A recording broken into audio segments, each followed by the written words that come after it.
நேரம் ஒரு குரு படுக்கையை விட்டு எழுந்திருக்கிறார். உடனே சீடர்களை பார்த்து எல்லாரும் இப்படி வாங்கங்கிறார். எல்லாரும் வர்றாங்க வேகமாக. என்னங்க வேணும் உங்களுக்கு அப்படிங்கிற மாதிரி எல்லாரும் குருவை பார்த்தாங்க பயபக்தியோட.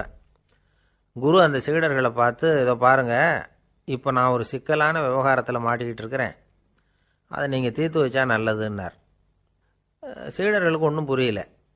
என்ன இது இவர் இப்படி சொல்கிறாரு, நமக்குள்ள எல்லா விவகாரங்களையும் தீர்த்து வைக்கிறவர் நம்ம குருநாதர், அவருடைய விவகாரத்தை நாம் தீர்த்து வைக்கிறதா, ஆச்சரியமாக இருக்குதே, குருநாதருக்கே சிக்கலா அப்படின்னு யோசனை பண்ண ஆரம்பித்தாங்க. இருந்தாலும் ரொம்ப பணிவாக கேட்டாங்க, சுவாமி உங்களுக்கே சிக்கலா? இந்த உலகத்து சிக்கல்களுக்கும் சிரமங்களுக்கும் அப்பாற்பட்டவர் அல்லவா தாங்கள், அப்படிப்பட்ட உங்களுக்கு சிக்கல்னா அது எப்படி அப்படின்னாங்க. எனக்கு ஏற்பட்டிருக்கிற சிக்கல் அவ்வளவு பெருசு, ரொம்ப பெரிய விவகாரம் அது அப்படின்னார் குரு. கொஞ்சம் விவரமாக சொல்லுங்க அப்படின்னாங்க இவங்க. இப்போ அந்த குரு விவரத்தை சொன்னார். அதாவது நேற்று ராத்திரி நான் ஒரு கனவு கண்டேன். அந்த கனவில் நான் ஒரு பட்டாம்பூச்சியாக மாறிட்டேன். அப்படி மாறி ஒவ்வொரு மலராக பறந்து போய் உட்காந்து தேன் சாப்பிட்டேன் அப்படின்னார். சீடர்கள் இதை கேட்டதும் ரொம்ப திகைச்சு போயிட்டாங்க. என்ன இது ஒரு பெரிய பிரச்சனையா? ஒரு சாதாரண கனவு கண்டதுக்காகவா இந்த காலை வேளையில் நம்மளையெல்லாம் குருநாதர் இவ்வளவு அவசரமாக கூப்பிட்டுருக்கார் அப்படின்னு நினச்சாங்க. இருந்தாலும் கேட்டாங்க, இதில் என்ன சிக்கல் சுவாமி? கனவுங்கிறது எல்லாருக்கும் வரத்தானே செய்யும் அப்படின்னார் ஒரு சீடர். சீடர்களே, பிரச்சனை அது இல்லை. நான் இன்னைக்கு காலையில் கண்ணு முழிச்சு பார்த்தப்போ நான் நானாக மறுபடியும் மாறிட்டேங்கிறத தெரிஞ்சுக்கிட்டேன். இதில் சிக்கல் என்னன்னா, இப்போ அந்த பட்டாம்பூச்சி தான் நானாக ஆயிட்டதாக கனவு கண்டுகிட்டு இருக்கா அப்படிங்கிறது தான். ஒரு மனுஷன் பட்டாம்பூச்சி ஆகிறதாக கனவு காண முடியுங்கிறப்போ அந்த பட்டாம்பூச்சியும் மனுஷனாக ஆகிறதாக கனவு காண முடியும் இல்லையா? இப்போ எனக்கு யதார்த்த நிலை தெரியணும், எது நிஜம்னு தெரியணும். நேற்று ராத்திரி நான் கண்டது கனவா, அல்லது இது பட்டாம்பூச்சி கண்டுகிட்டு இருக்கிற கனவா? இதுதான் குரு கேட்ட கேள்வி. இதை கேட்டதும் சீடர்கள் ரொம்ப குழம்பி போயிட்டாங்க. சுவாமி, இது வரைக்கும் நாங்கள் தூங்குறப்ப பார்க்கறது கனவுன்னும் மூழ்கிக்கிட்டு இருக்கிறப்ப பார்க்கறது நனவுன்னு நம்பிக்கிட்டு இருக்கிறோம். இப்போ எங்களை ரொம்ப குழப்பிட்டீங்க, இதுக்கு பதில் சொல்ல எங்களுக்கு சக்தி இல்லை அப்படின்னு சொல்லிவிட்டாங்களாம். அதுக்கப்புறம் அந்த குரு சொன்னாராம், நினைவு தான் முக்கியமான அம்சம். முடிவு கட்டம்னா பகலின் நினைவுகளை விட இரவின் கனவுகளே ரொம்ப உண்மை. ஒருத்தன் தூங்க போனால் தூங்கிக்கிட்டே இருந்தால் அவன் காணும் கனவு பொய்ங்கிறத அவன் உணர மாட்டான். ஒவ்வொரு கனவும் காணும் பொழுது அது ரொம்ப உண்மையாக தான் தெரியுது.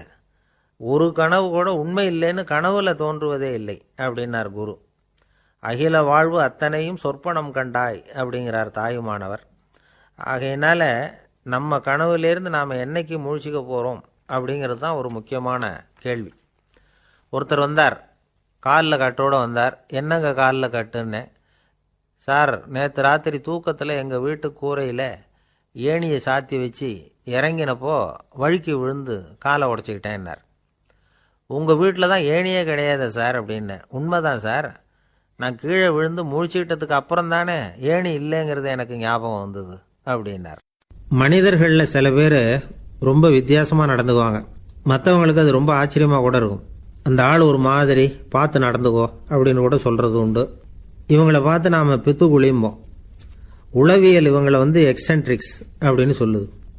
இவங்களை மனநோயாளிகள்னு தவறாக புரிஞ்சிக்கக்கூடாது. அவங்க வேற இவங்க வேற. எக்ஸென்ட்ரிக்ஸ் பற்றின சில விவரங்கள் ஒரு புத்தகத்தில் இருக்குது. அதாவது ஸ்காட்லாந்தில் ஒரு உளவியல் மருத்துவர் அதை எழுதியிருக்கிறார். அவர் பேர் டாக்டர் டேவிட் வீக்ஸ். அவருக்கு ஒரு உதவியாளர் இருந்தாராம். அவர் பேர் கேட் உட். இவங்க 2 பேரும் சேர்ந்து இங்கிலாந்து பூரா சுற்றி பார்த்துருக்காங்க. 3 வருஷம் சுற்றினாங்களாம். நான் சொன்னது மாதிரி ஒரு மாதிரியாக இருக்கிற ஆசாமிகள் பல பேரை சந்தித்து பேசி அவங்கள பற்றி ஆய்வுலாம் நடத்தியிருக்கிறாங்க. அப்படி நடத்தி அதை ஒரு புத்தகமாக எழுதியிருக்கிறாங்க. நிறைய பேசி பார்த்துட்டு அவங்க சொல்லியிருக்கிறத கேட்டால் ரொம்ப ஆச்சரியமாக இருக்குது.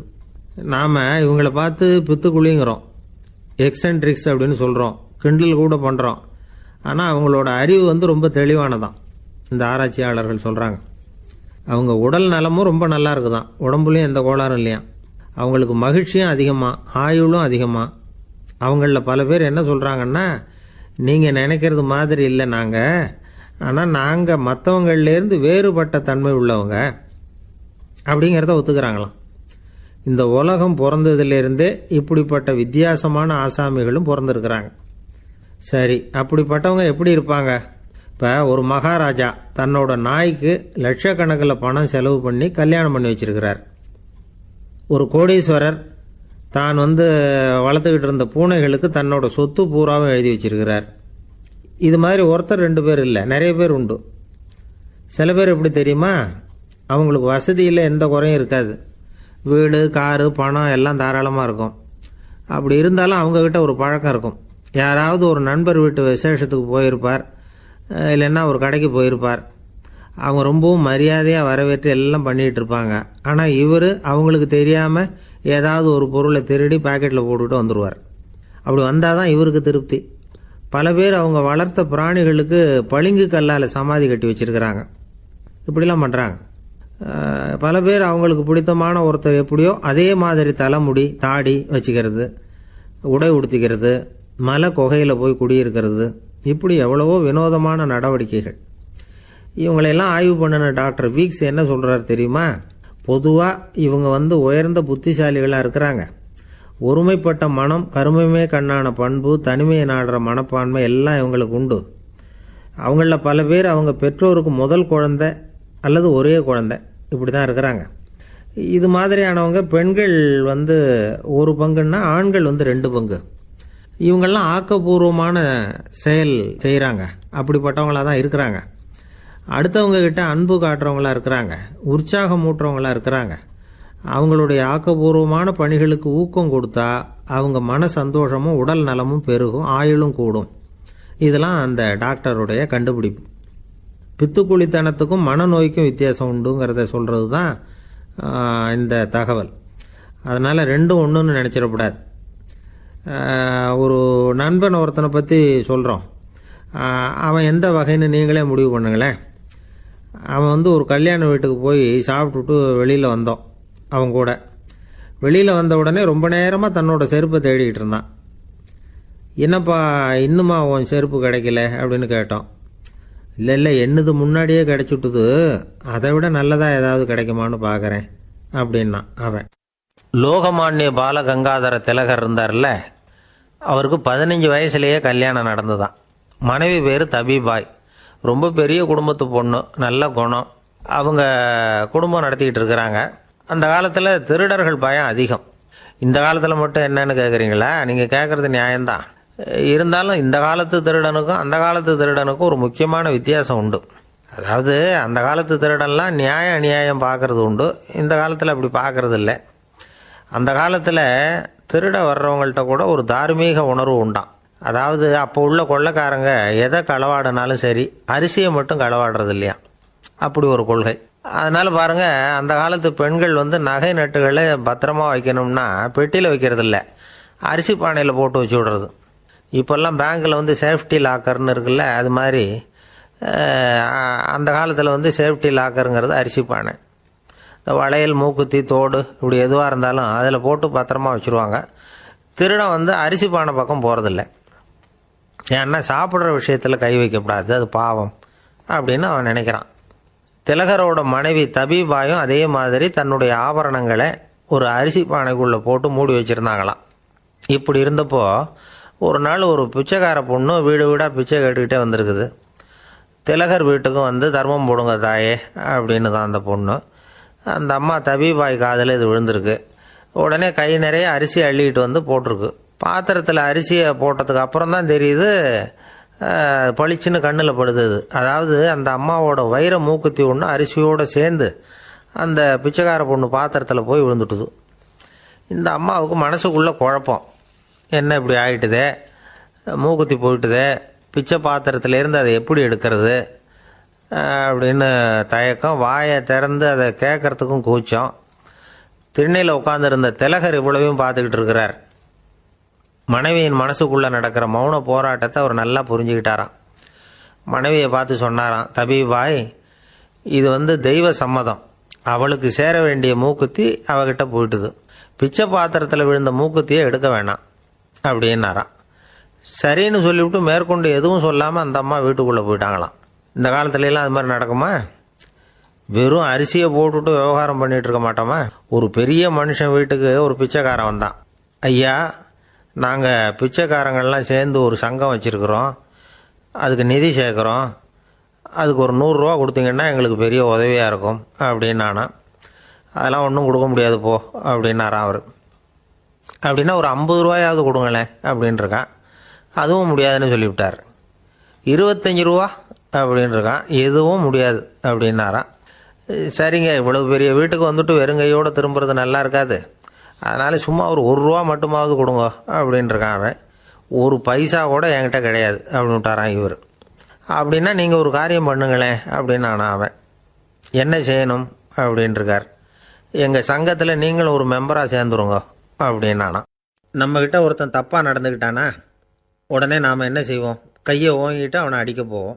நாம் அவங்ககிட்ட அவனை விட ஒருபடி மேலாக தப்பாக நடந்துக்குவோம். ஆனால் பெரியவங்கள்லாம் அப்படி நடந்துக்கிறது இல்லை. இன்னா செய்தாரை ஒருத்தல் அவர் நாண நன்னயம் செய்து விடல் அப்படின்னு வள்ளுவர் சொல்லியிருக்கார் இல்லையா? அதுக்கு தகுந்த மாதிரி நடந்துக்குவாங்க. பாயசித் விஸ்தாமிங்கிறவர் ஒரு பெரிய ஞானி. அவர் ஒரு நாள் ராத்திரி ரொம்ப நேரம் மசூதியில் இருந்துட்டு வீட்டுக்கு திரும்பி வந்துக்கிட்டு இருக்கிறார். வழியில் ஒரு குடிகாரன், அவன் கையில் ஒரு இசைக்கருவி, அதை கண்ணா பின்னான்னு மீட்டிக்கிட்டு வாய்க்கு வந்தபடியே என்னத்தையோ பாட்டுன்னு நினச்சிக்கிட்டு பாடிக்கிட்டு அவன் பாட்டுக்கு கிடக்கிறான் வழியில். அதோடு இருந்தாலும் பரவாயில்ல, அந்த பக்கமாக வழியில் போகிறவங்க வர்றவங்களையெல்லாம் பார்த்து கண்ணா பின்னான்னு திட்டிகிட்டு இருக்கிறான், ரொம்ப வளர்க்குறான். பாயசித் பிஸ்தாமிங்கிற அந்த பெரியவர் அந்த வழியாக போகிறார். அவனை பார்க்குறார். அவனுடைய நிலைமையை பார்த்துட்டு பரிதாபப்படுறார். ஏன்பா இது மாதிரியெல்லாம் நடந்துக்கிற, இப்படி நடக்கலாமா அப்படின்னு ஏதோ கொஞ்சம் புத்திமதி சொல்கிறதுக்கு ஆரம்பித்தார். அவனுக்கு கோபம் வந்துட்டுது. கையில் வச்சுருந்த வாத்திய கருவி அதால் ஓங்கி அந்த பெரியவர் தலையில் ஒரு அடி கொடுத்தான். ரத்த காயம் ஏற்பட்டு போச்சு. அவன் கையில் இருந்த இசைக்கருவியும் அடித்த வேகத்தில் 2ஆக உடஞ்சி போச்சு. அவ்வளோ வேகமாக அடிச்சிருக்கான். இவ்வளவு தூரத்துக்கு நடந்து போச்சுல்ல, அந்த மாபெரும் ஞானி வாயை திறந்து ஒரு வார்த்தை கூட பேசலை. பேசாமல் தலையை பிடிச்சிக்கிட்டு அவர் பாட்டுக்கு போயிட்டார். மறுநாள் அந்த பெரியவர் என்ன பண்ணார் தெரியுமா? கொஞ்சம் இனிப்பு பண்டங்கள், கொஞ்சம் பணம், இது 2ஐயும் ஒரு ஆள் மூலமாக அனுப்பி வச்சார் அந்த குடிகாரனுக்கு. அவனுக்கு ஒன்றும் புரியல. என்ன விவரம்னு விசாரித்தான். வந்த ஆள் ஒரு கடுதாசியை நீட்டினான். அதில் விவரம் இருந்தது. ஞானி எழுதியிருக்கிறார், இதை பார்ப்பா, உங்களுடைய இசைக்கருவி உடையறதுக்கு என்னுடைய தலை காரணமாக ஆயிட்டுது, அதுக்காக நான் ரொம்ப வருத்தப்படுறேன், அதுக்காக தான் பணம் அனுப்பி வச்சுருக்கேன், வேறு புதுசாக ஒரு இசைக்கருவி வாங்கிக்கோ. அப்புறம் இன்னொரு விஷயம், நேற்றுக்கு ராத்திரி என்கிட்ட ஏகப்பட்ட கசப்பான வார்த்தைகளை பேசினேன், இதோடு அனுப்பியிருக்கிற இனிப்பு பண்டங்களை சாப்பிட்டு உன்னுடைய நாவில் உள்ள கசப்பை மாற்றிக்கோ அப்படின்னு அதில் எழுதப்பட்டிருந்தது. இந்த சமயத்தில் அவன் குடி மயக்கத்தில் இல்லை, தெளிஞ்சு போயிருந்த நேரம் இது. அதனால் அதை படித்த உடனே அவனுக்கு ரொம்ப வெக்கமாக போச்சு. தலை குனிஞ்சான், யோசனை பண்ணான். கொஞ்ச நேரத்தில் தன்னுடைய நண்பர்கள் சில பேரையும் கூப்பிட்டுக்கிட்டு நேராக அந்த ஞானி இருக்கிற இடத்துக்கு ஓடினான். அவர் காலில் விழுந்தான், அவர்கிட்ட மன்னிப்பு கேட்டுக்கிட்டான். பெரியவங்களே தெரியாமல் நான் இந்த பாவ செயலை பண்ணிவிட்டேன், என்னை மன்னிச்சுங்க, உங்களுடைய பொறுமையும் போதனையும் என்னுடைய கண்ணை திறந்துட்டுது, இனிமேல் நானும் என்னுடைய நண்பர்களும் நல்ல வழியில் திருந்தி வாழ போகிறோம் அப்படின்னா. ஞானி செய்த நன்னயம் குடிகாரனை எப்படி திருத்திருக்கு பார்த்தீங்களா?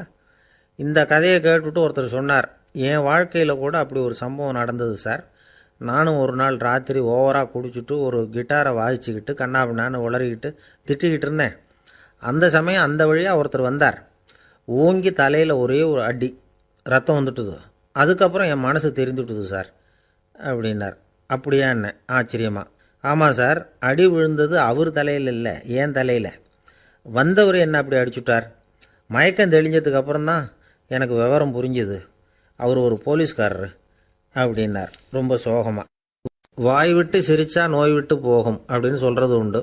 அது என்ன வெறும் அலங்காரத்துக்காக சொன்ன வார்த்தையா, இல்லை அர்த்தத்தோடு சொன்ன வார்த்தையா அப்படின்னு யோசிச்சா அதில் நிஜமாகவே அர்த்தம் இருக்குதுன்னு தான் தெரியுது. ஆதாரபூர்வமாக அதுக்கு சில நிரூபணங்களும் இருக்குது. நார்மன் கசின்ஸ் அப்படின்னு ஒருத்தர் இருந்தார். அவர் ஒரு அமெரிக்க பத்திரிகை ஆசிரியர். அவருக்கு ஏதோ ஒரு விதமான அழற்சி நோய், இன்ஃப்ளமேஷன் டிசீஸ். அது டாக்டர்கள்லாம் அதுக்கு என்ன விதமான வைத்தியமும் கிடையாது அப்படின்னு சொல்லி பல இதெல்லாம் பார்த்துட்டு கடைசியாக சொல்லிவிட்டாங்க, அதுக்கு வைத்தியமே இல்லைன்ட்டாங்க. டாக்டர்கள் தான் சொல்லிவிட்டாங்களே, அதனால் இது இப்படியே இருந்துட்டு போகட்டும் அப்படின்னு விட்டுற வேண்டியது தானே. ஆனால் அவர் அப்படி நினைக்கல. உடனே அவர் என்ன பண்ணார்னா ஆஸ்பத்திரி ரூமை காலி பண்ணார். ஹோட்டலில் போய் ஒரு ரூம் எடுத்துக்கிட்டார். அங்கே போனார். தினமும் அவருக்கு பிடிச்ச தமாஷான படங்களை எல்லாம் டிவியில் போட்டு பார்த்துக்கிட்டு இருந்தார்.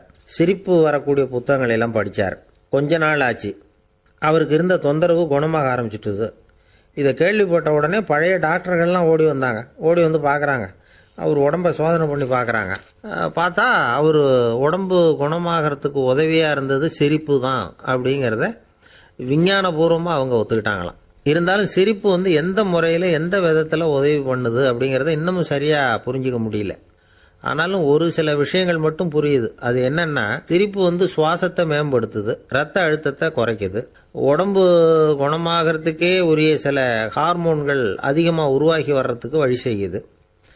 இந்த அளவுக்கு தான் சிரிப்போட செயல்பாட்டை நாம் புரிஞ்சிக்க முடியுது. இருந்தாலும் இதை பற்றி கண்டுபிடிக்க வேண்டியது இன்னமும் ஏராளமாக இருக்குது. அதையெல்லாம் விவரமாக கண்டுபிடிக்கிற வரைக்கும் நாம் காத்துக்கிட்டு இருக்க வேண்டியதில்லை. இப்போவே தாராளமாக சிரிக்கலாம். அதில் என்னத்துக்கு சிக்கணும்? காசா பணமா? சிரிப்புன்னா ஹாஹான்னு சத்தம் போட்டு சிரிச்சாதான் உடம்புக்கு நல்லதுன்னு இல்லை. லேசான புன்னகை கூட உடம்புக்கு நல்லது செய்யுமா. லேசாக புன்னகை பூத்தா அந்த சமயத்தில் நாம் எப்படி ஆகுது நம்ம உடம்பு பூரா அமைதி அடையுதான். இதையும் ஆதாரபூர்வமாக கண்டுபிடிச்சி தான் சொல்கிறாங்க. எப்போவாவது மனசு சங்கடமாக இருக்கிறப்போ கொஞ்சம் முயற்சி பண்ணி முகத்தில் புன்னகையை கொண்டுகிட்டு வந்து பாருங்கள். அதோட சுகம் உங்களுக்கு அனுபவித்து பார்த்தா தான் தெரியும். கண்ணும் உதடும் மலரும் பொழுது இருக்கிற ஆனந்தமே ஆனந்தம் அப்படிங்கிறாங்க அனுபவித்து பார்த்தவங்க. வாழ்க்கையில் நாம் தமாஷா இருக்கணும்னா அதுக்கு சில வழிகளையும் அவங்க சொல்லி வச்சிருக்கிறாங்க. முதல்ல நீங்கள் உற்சாகமாக இருக்கிறவங்க கூடவே அதிகமாக பழகணும். அவங்க கூடவே அதிக நேரம் இருக்கிறது மாதிரி பார்த்துக்கணும். அழுது வடிகிறவங்ககிட்டயே இருக்கக்கூடாது. அவங்கள அவாய்டு பண்ணுங்க. அவங்கள விட்டு விலகி வந்துடுங்க. உங்கள் முன்னாடி இருக்கிறவர் எப்பவும் மூஞ்சியை தொங்க போட்டுக்கிட்டே இருக்கிறவராக இருந்தால் கொஞ்ச நாளில் உங்கள் முகமும் அப்படியே ஆகிடுமா. ஜாக்கிரதையாக இருக்கணுமா. ரெண்டாவது, எடுத்ததுக்கெல்லாம் சீரியஸ் ஆகிடக்கூடாது. எதையும் நிதானமாக யோசிக்கணும். அடுத்தவங்க நம்மளை மதிக்கணுங்கிறதுக்காக நாம் பகட்டாக நடந்துக்கிறதுக்கு ஆசைப்படக்கூடாது. உங்களுக்கு பிடிச்ச தமாஷான வீடியோ படங்கள், புத்தகங்கள் இதையெல்லாம் லிஸ்ட்டு போட்டுக்கிட்டு முடிஞ்ச அளவுக்கு வாங்கி சேர்த்து வீட்டுக்குள்ளேயே ஒரு லைப்ரரி உண்டாக்கிக்கலாம். ஒரு பெரிய பிஸ்னஸ்மேன், ரொம்ப வெற்றிகரமாக பிஸ்னஸ் பண்ணுறவராம். அவர் எப்படின்னா அடிக்கடி ரயிலில் பிரயாணம் பண்ணுறப்போ நியூஸ் பேப்பரை வச்சுக்கிட்டு ரொம்ப சுவாரஸ்யமாக படிச்சுக்கிட்டே போகிறான். நியூஸ் பேப்பரில் அப்படி என்ன சுவாரஸ்யமான விஷயம் அப்படின்னு எட்டி பார்த்தா அதுக்குள்ளே ஒரு காமிக் புஸ்தகத்தை வச்சுக்கிட்டு படிச்சுக்கிட்டு இருப்பாராம். என்னங்க அப்படின்னு கேட்டால், என் மனசு லேசாக இருக்கிறதுக்கு இது ரொம்ப உதவியாக இருக்குது அப்படின்னு பாரான். அது ஒரு பக்கம் இருக்கட்டும். சிரிப்புன்னா எல்லா விதமான தமாஷும் உடம்புக்கு நல்லதுன்னு நினைச்சிடக்கூடாதான். ஜேம்ஸ் கரோல் அப்படிங்கிற அமெரிக்க உளவியல் நிபுணர் என்ன சொல்றாரு தெரியுமா? அடுத்தவங்களை குறை சொல்றது, கேலி பண்றது, நையாண்டி பண்றது, இது மாதிரியான நகைச்சுவையெல்லாம் நல்லது செய்யறது இல்லைங்கிறார் அவர். அடுத்தவங்களை தொந்தரவு பண்ணாத ஜோக்குகள் தான் எப்பவும் நல்லது. யாராவது ஜோக்கு சொன்னால் தாராளமாக சிரிக்கணும். ஒருத்தர் வந்தார், இன்னொருத்தரை கூட அழைச்சிக்கிட்டு என்கிட்ட காட்டினார். அவர் தன்னுடைய முகத்தை ரொம்ப சீரியஸாக வச்சுக்கிட்டு இருந்தார். என்னங்க விஷயம் அப்படின்னு விசாரித்தோம். வந்தவர் எங்களை பார்த்து சொன்னார், சார், இவர் கூட ஒரு பெரிய ப்ராப்ளம்னார். என்னன்னு, ஏதாவது ஒரு ஜோக்கு சொன்னால் உடனே சத்தம் போட்டு சிரிக்க ஆரம்பிச்சுடுறார் சார் அப்படின்னார். ஜோக்கை கேட்டுட்டு சிரிக்க ஆரம்பித்தா அது ப்ராப்ளம் இல்லையே அப்படின்னு சொன்னோம். சிரிக்க ஆரம்பிக்கிறது ப்ராப்ளம் இல்லை சார், ஆனால் அப்படி ஆரம்பிக்கிற சிரிப்பு அதுக்கப்புறம் நிறுத்தவே மாட்டேங்கிறார். நாள் கணக்கில் அது பாட்டு போயிட்டு இருக்கு, அதுதான் ப்ராப்ளம் அப்படின்னார் அவர்.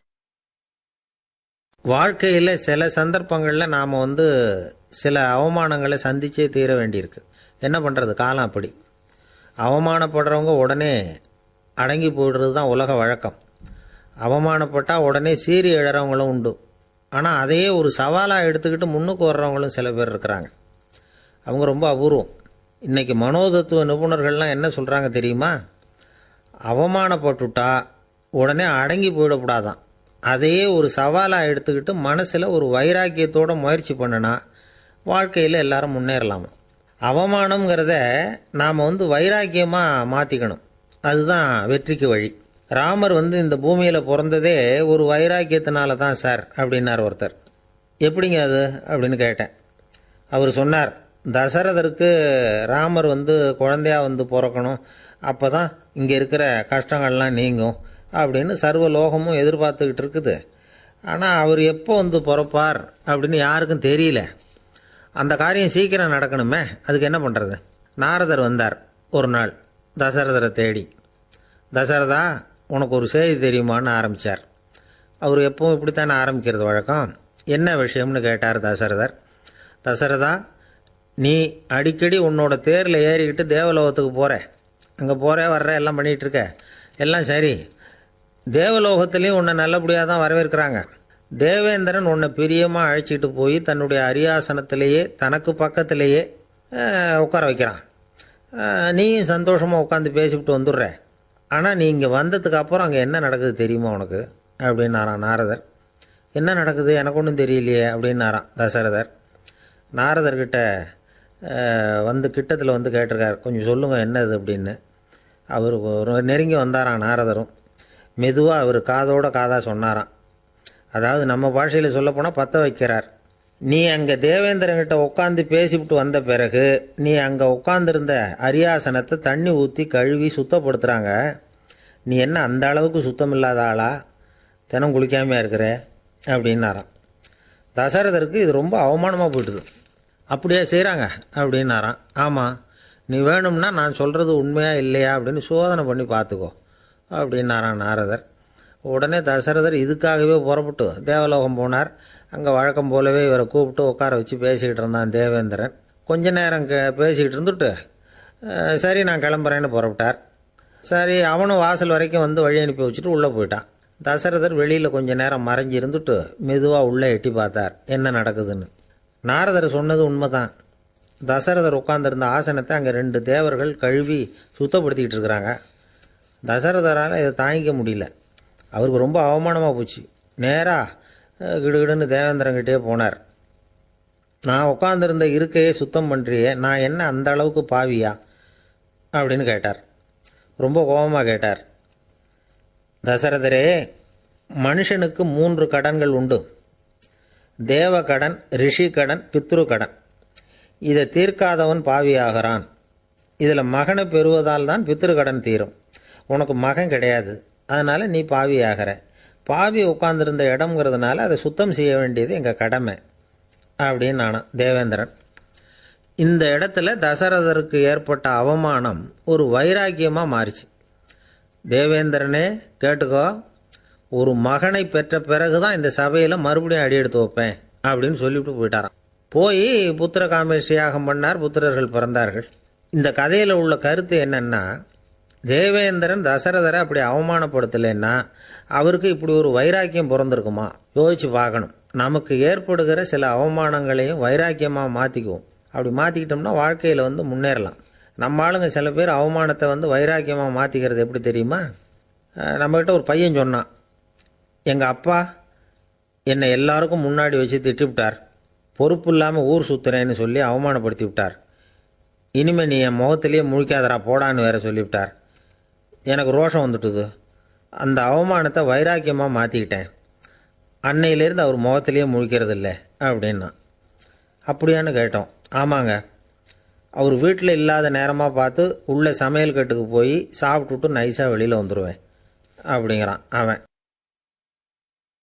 பக்தின்னு சொல்கிறோம் இல்லையா, அது வந்து 3 வகைப்படும் அப்படிங்கிறார் ஒரு பெரியவர். அது என்ன 3 வகைன்னா, தெய்வ பக்தி, அடியார்கள் பக்தி, குரு பக்தி.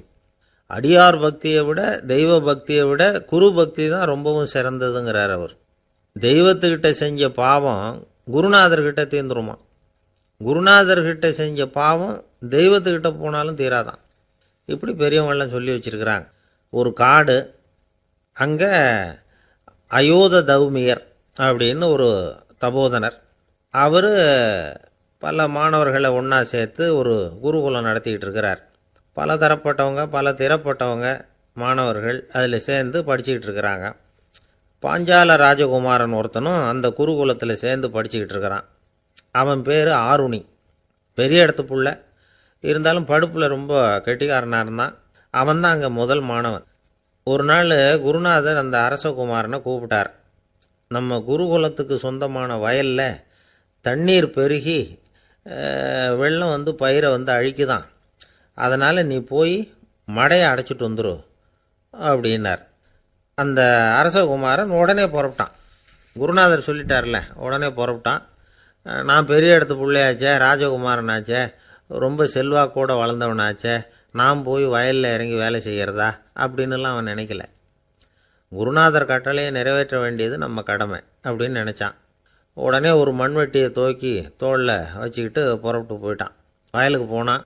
பார்த்தான், தண்ணி கரையை உடச்சிக்கிட்டு வயலுக்குள்ளே ஏகமாக பாஞ்சிக்கிட்டு இருக்குது. இவன் மண்வெட்டியால் களிமண்ணை புல்லோடு சேர்த்து புல் பத்த மாதிரி வெட்டி வெட்டி போட்டான். இருந்தாலும் மடையை அடைக்க முடியல. தண்ணி அதை மீறி வந்துக்கிட்டே இருக்குது. தண்ணி வேகமாக வயலுக்குள்ளே போய்கிட்டே இருக்குது. போடுற பத்தையெல்லாம் கரைஞ்சி கரைஞ்சி போயிட்டுருக்கு. இருந்தாலும் இவன் தன்னுடைய முயற்சியை கைவிடலை. வெட்டி வெட்டி போட்டுக்கிட்டே இருக்கிறான். காலையில் அங்கே போனவன் சாயந்தரம் வரைக்கும் இப்படி செஞ்சுக்கிட்டு இருக்கிறான். உடம்பும் மனசும் ரொம்பவும் சோர்ந்து போச்சு. இருந்தாலும் குருநாதர் இட்ட கட்டளையை நிறைவேற்றாமல் இருக்கிறோமேங்கிற ஒரு குறை அவனுக்கு இருக்குது. குரு கட்டளையை நிறைவேற்றாத நான் இன்னமும் இருக்கணுமா அப்படின்னு யோசனை பண்ண ஆரம்பிச்சிட்டான். என்ன செய்யலாம்னு பார்த்தான். நம்ம குருநாதர் இட்ட பணிக்காக இந்த உடம்பையே தியாகம் பண்ணலாம் அப்படின்னு முடிவு பண்ணான்.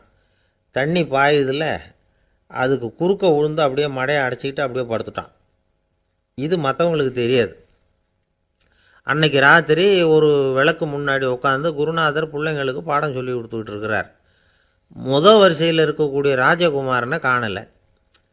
நம்ம ஆருணி எங்கே போனா அப்படின்னு சொல்லி மற்ற மாணவர்களை விசாரித்தார். இப்போ அவங்க சொன்னாங்க, சுவாமி அவன் காலையில் வயலுக்கு மடையை அடைக்கிறதுக்காக போனான், நீங்கள் தான் போக சொன்னீங்க, இன்னும் திரும்பி வரல அப்படின்னு ஒரு பையன். குருநாதர் உடனே ஒரு தீவெட்டி எடுத்துக்கிட்டு மாணவர்களை அழைச்சிக்கிட்டு வயலுக்கு போனார். அங்கே போய் பார்த்தா ஆளை காணும். ஆருணி ஆருணின்னு சொல்லி சத்தம் போட்டு கூப்பிட்டு பார்க்குறார். நான் இங்கே இருக்கேன் குருநாதா அப்படின்னு காலுக்கு அடியிலேருந்து ஒரு சத்தம் வருது. குனிஞ்சு பார்த்தா அவன் மடையில் படுத்துருக்கிறான். என்னப்பா இதுன்னார். காலையிலேருந்து இந்த மடையை அடைச்சி பார்த்தேன் சுவாமி, முடியல, அதனால் இப்படி குறுக்க படுத்துட்டேன். என்னை தாண்டறதுக்கு பயந்து போய் தண்ணியே தேங்கி நின்றுட்டுது அப்படின்னா. அவனுடைய குரு பக்தியையும் அவனை தாண்டறதுக்கு அஞ்சு நிற்கிற தண்ணி தேக்கத்தையும் பார்த்துட்டு எல்லாரும் ரொம்ப ஆச்சரியப்பட்டு போயிட்டாங்களாம். ஆருணி எழுந்திரிச்சு வா அப்படின்னு கூப்பிட்டாரான் குருநாதர். அவன் தண்ணீரை பொழந்துக்கிட்டு எழுந்திரிச்சு வந்தானான். அதனால் அவனுக்கு உத்தாலகன் அப்படின்னு ஒரு பேர். உத்தாலகன்னா தண்ணீரை பிளந்தவன் அர்த்தம். அந்த உத்தாலகன் மாதிரி இந்த காலத்து மாணவர்களுக்கும் குரு பக்தி வேணும் அப்படின்னு சொன்னோம் ஒரு பள்ளிக்கூடத்தில். உடனே நிறைய மாணவர்கள் எழுந்திரிச்சு நின்னாங்க. சார், நீங்கள் எங்களை இன்னமும் சரியாக புரிஞ்சுக்கலன்னு நினைக்கிறோம். அன்னைக்காவது ஒருத்தன் அப்படி இருந்தான், இன்னைக்கு ஏகப்பட்ட உத்தாலகர்கள் இருக்கிறோம். எங்கள் வாத்தியார் கட்டளை இட்டா இப்போவே அது மாதிரி வயலுக்கு போய் மடையில் குறுக்கப்படுத்துக்கிறதுக்கு இந்த வகுப்பில் உள்ள அத்தனை பேரும் தயாராக இருக்கிறோம் அப்படின்னாங்க. அப்படியா அப்படின்னு சொல்லி கேட்டோம் ரொம்ப சந்தோஷமாக. ஒருத்தன் ரொம்ப அடக்கமாக எழுந்திரிச்சான். அப்புறம் சொன்னான், ஆமாம் சார், வகுப்பில் இவர் நடத்துகிற பாடத்தை கேட்டுக்கிட்டு இருக்கிறத விட பேசாமல் போய் மடையில் படுத்துடுறது ஒன்றும் கஷ்டமான காரியமாக இருக்காது, அதனால தான் எல்லாரும் அங்கே போகிறேன்னு சொல்கிறோம் அப்படிங்கிறான். அந்த காலத்தில் எல்லாமே நாற்காலிக்கு ஆசைப்படாதவர்கள் அப்படின்னு சொல்லிட முடியாது. ஏன்னா நிறைய பேர் நாற்காலிக்கு ஆசைப்படுறவங்கள நாம் பார்க்குறோம். உட்கார்றதுக்கு ஒரு நாற்காலி கிடைச்சிடாதா, அதோட ஒரு கால் உடஞ்சி முக்காலியாக இருந்தாலும் பரவாயில்ல, ஒரு மாதிரியாக அனுசரித்து உட்காந்துக்கலாம் அப்படின்னு அலையிறவங்க எத்தனை பேர். இந்த காலத்தில் மட்டும்தான் அப்படின்னு இல்லை, அந்த காலத்துலேயும் இதே மாதிரி ஆசைகள் சபலங்கள் இருந்திருக்கும் போல இருக்கு. பரமசிவன் வசிஷ்டருக்கு ஒரு விசேஷமான ஆசனத்தை கொடுத்துருந்தாராம். சரி, அப்படி என்ன அதில் விசேஷம்னா, வசிஷ்டர் ஒரு குறிப்பிட்ட இடத்துக்கு போகணும்னு நினச்சி புறப்படுறாருன்னு வச்சுக்கோங்க. அவருக்கு முன்னாடியே இந்த ஆசனம் புறப்பட்டுரும். போய் ஒரு வசதியான இடமா பார்த்து இருந்துக்கும். வசிஷ்டர் போவார். அங்கே போனதும் எங்கே உட்காரலாம்ங்கிற இட பிரச்சனையெல்லாம் அவருக்கு ஏற்படுறதில்ல. அதுதான் இவருடைய இருக்கை அங்கே முன்னாடியே போய் காத்துக்கிட்டு இருக்குதே. நேராக போவார், அதில் உட்காந்துக்குவார். மற்ற முனிவர்கள்லாம் இதை பார்த்தாங்க. அவங்களுக்கு பொறாமையாக இருந்துதான். எல்லாரும் ஒரு இடத்துல கூடி இதை பற்றி பேசியிருக்கிறாங்க. என்ன இது, நாமளும் அவரை மாதிரி தானே இருக்கிறோம், இருந்தாலும் நமக்கும் அது மாதிரி ஒரு ஆசனம் கிடைக்கலையே அப்படின்னு யோசனை பண்ணியிருக்காங்க. சரி, நேராக பரமசிவன்கிட்டே போவோம், இதை பற்றி கேட்போம் அப்படின்னு நினச்சிக்கிட்டு போனாங்களாம். பரமசிவனை பார்த்துருக்குறாங்க. ஐயா, நாங்களும் முனிவர்கள் தானே, வசிஷ்டர் பண்ணுறது மாதிரி நாங்களும் உங்களை குறித்து கடும் தவம் பண்ணிக்கிட்டு தானே இருக்கிறோம். அப்படி இருக்கும் பொழுது அவருக்கு மட்டும் ஏன் இந்த விசேஷ சலுகை அப்படின்னு கேட்டிருக்காங்க. அதுக்கு பரமசிவன் சொன்னாராம், முனிவர்களே, உங்கள் கேள்விக்கு நான் பதில் சொல்கிறேன். ஆனால் அதுக்கு முன்னாடி நீங்கள் ஒரு காரியம் பண்ணணும்னாரான். என்ன செய்யணும் சொல்லுங்கன்னு இருக்காங்க. நீங்கள் ஒவ்வொருத்தரும் தனித்தனியாக போய் உங்களை விட உயர்ந்த ஒருத்தரை தேடி கண்டுபிடிச்சி அவருக்கு அதிதி பூஜை பண்ணி அவரை ஒரு மண்டலத்துக்குள்ளே என்கிட்ட அழைச்சிட்டு வந்துருங்க அப்படின்னாரான். சரின்னு எல்லாரும் புறப்பட்டுருக்காங்க.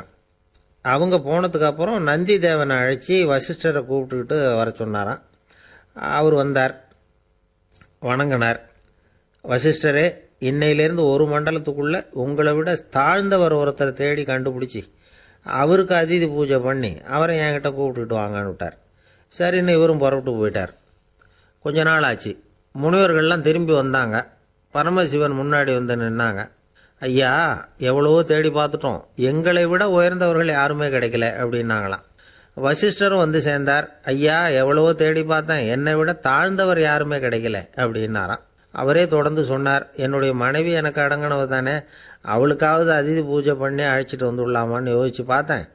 என்னோட மனசு அதுக்கும் இடம் கொடுக்கல. ஏன்னா அவளோட பதி விரதத்துக்கு முன்னாடி நாம எம்மாத்திரம் அப்படின்னு யோசிச்சு பார்த்தேன். அதனால் அந்த எண்ணத்தையும் கைவிட்டுவிட்டேன் அப்படின்னு ரொம்ப வருத்தத்தோடு சொன்னாராம்.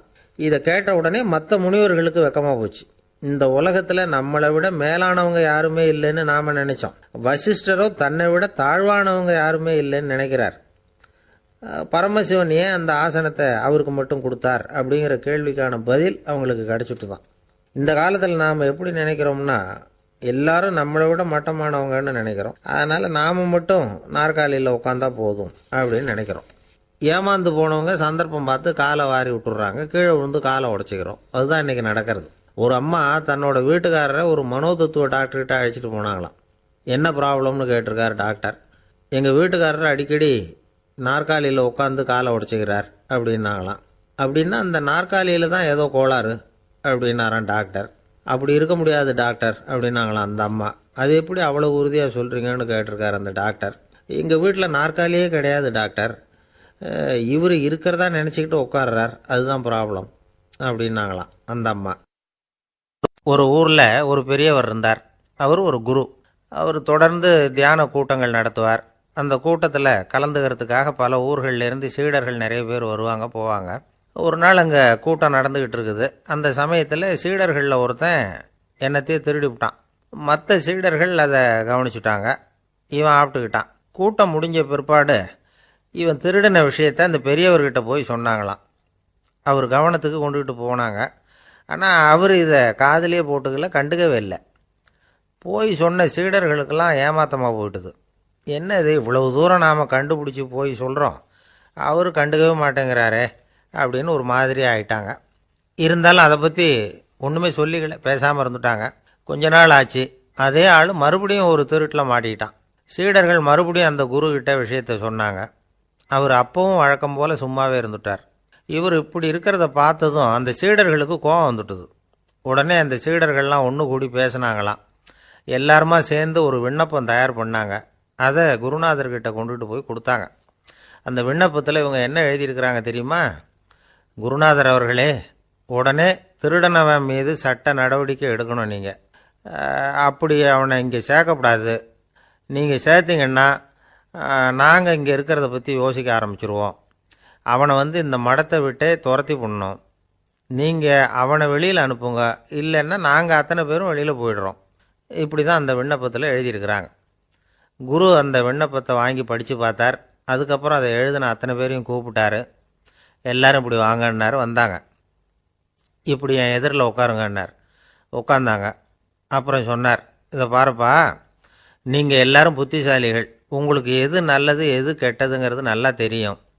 நீங்கள் மேற்கொண்டு ஏதாவது படிக்கணும்னு நினச்சா வேறு எங்கே வேணும்னாலும் போகலாம், அதுக்கு நான் தடை சொல்ல மாட்டேன். ஆனால் உங்களால் குற்றம் சாட்டப்பட்ட அவன் இருக்கானே, அவன் எப்படின்னா அவனுக்கு எது நல்லது எது கெட்டதுங்கிறதெல்லாம் தெரியாது. அதனால தான் திருடுறான். நீங்கள் சொல்கிறது மாதிரி அவனை அடித்து துரத்தி விடுறோம்னு வச்சுக்கோங்க, அவனுக்கு எப்படி நல்லது கெட்டது தெரியும்? அவனுக்கு அதை யார் சொல்லி கொடுக்கறது? அதனால் இங்கேயே இருக்கட்டும், அதுதான் சரி. இதுக்காக நீங்கள் எல்லாரும் என்னை விட்டுட்டு போனாலும் சரி, அவனை நான் விரட்ட மாட்டேன் அப்படின்னு விட்டாரான். இவ்வளவையும் திருடனை அந்த சீடன் கேட்டுக்கிட்டே இருந்திருக்கான். அவன் கண்களில் கண்ணீர். அப்படியே எழுந்திரிச்சு வந்தான். குரு காலில் விழுந்தான். அவன் கண்ணீரில் அவனது தீமை கழுவப்பட்டது அப்படிம்பாங்க. அதாவது சீடர்களுக்கு அந்த குருவோட பெருமை அப்போ தான் புரிஞ்சுதான். ஒரு நல்ல ஆசிரியர் இருக்காருன்னு வச்சுங்க, நல்லா படிக்கிற பையனுக்கு தான் பாடம் சொல்லி கொடுப்பேன்னா அது என்ன பெரிய விஷயமா? மோசமாக படிக்கிறவனையும் மாற்றி காட்டுறேங்கிறது தான் பெருமை. இந்த காலத்து குரு ஒருத்தர் ஒரு ஆசிரமம் வச்சு நடத்திட்டு வந்தார். நிறைய பேர் தினம் வருவாங்க போவாங்க. ஒரு நாள் ஒருத்தன் வந்தான். அந்த குரு முன்னாடி போய் நின்னான். ஐயா, என்ன உங்கள் சீடனா ஏற்றுக்கணும்னா. அந்த குரு நிமிர்ந்து பார்த்தார். உன்னுடைய நோக்கம் என்னன்னு கேட்டார்.